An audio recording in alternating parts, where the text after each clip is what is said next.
Reigning champion Max Verstappen has now won 6 of the 2022 Formula One season's 9 Grands Prix, and is 49 points, nearly 2 wins worth, clear of main title rival Charles Leclerc. It's also now 6 wins in a row for Red Bull, with Sergio Perez's Monaco victory the punctuation in a Verstappen streak that began 2 months ago at Imola. Is there any chance of Red Bull and Verstappen now being stopped in this title race? Ferrari and Charles Leclerc knew very early on that this weekend would be all about damage limitation. They needed something dramatic to avoid falling back even further in the championship, and they didn't get it. So now Max Verstappen is almost 2 full wins clear.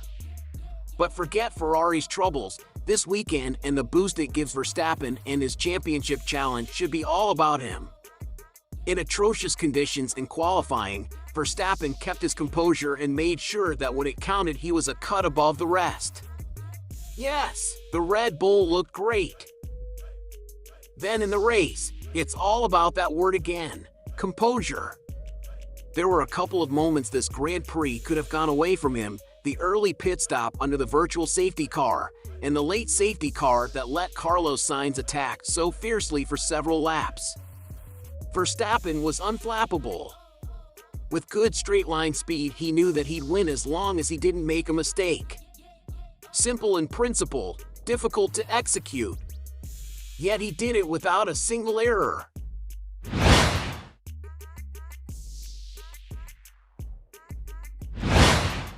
What 2022 so far has shown us is that Red Bull is a battle-hardened F1 frontrunner, while Ferrari is still a team re-establishing itself at the front.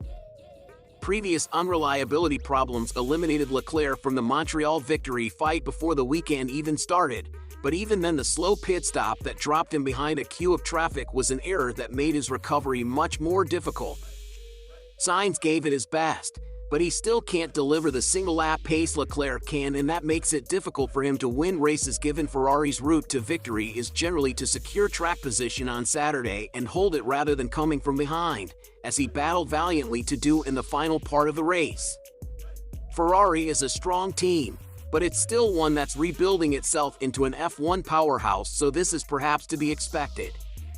But although the car is quick, it's difficult to see it having the measure of Red Bull over the balance of the season as a result, no matter how good Leclerc is.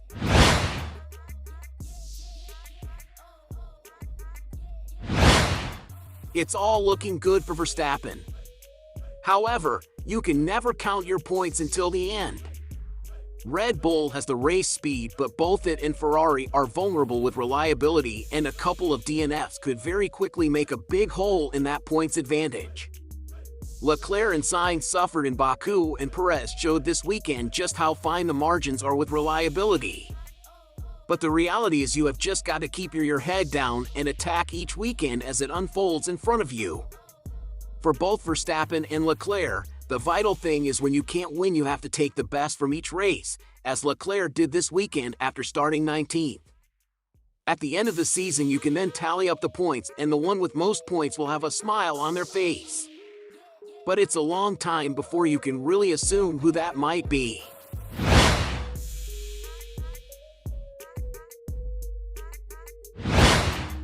Ferrari leaves Montreal with Leclerc another 15 points further away from Verstappen, but having trimmed 4 points back from Red Bull in the constructors' battle.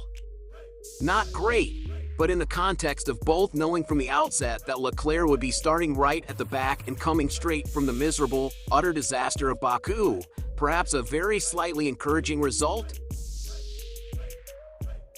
Absolute best case for Leclerc was probably third had he been able to clear some DRS queues quicker and had a smoother pit stop. Even had that happened, he might not have overcome the Mercedes given their improved race pace. Fifth could actually have been the maximum achievable from 19th. Best of all was Sainz's form. While he didn't pull off the win Ferrari really needed, he took the fight to Red Bull in the closing laps in a way that was good for the team's morale, but his in particular. Afterwards, Sainz spoke of feeling far more confident in the car than he had all year. That's exactly what he needed and could be transformative. Ferrari doesn't have a lot to lose now. And it certainly doesn't have any reason to lose hope after a weekend with this many encouraging elements.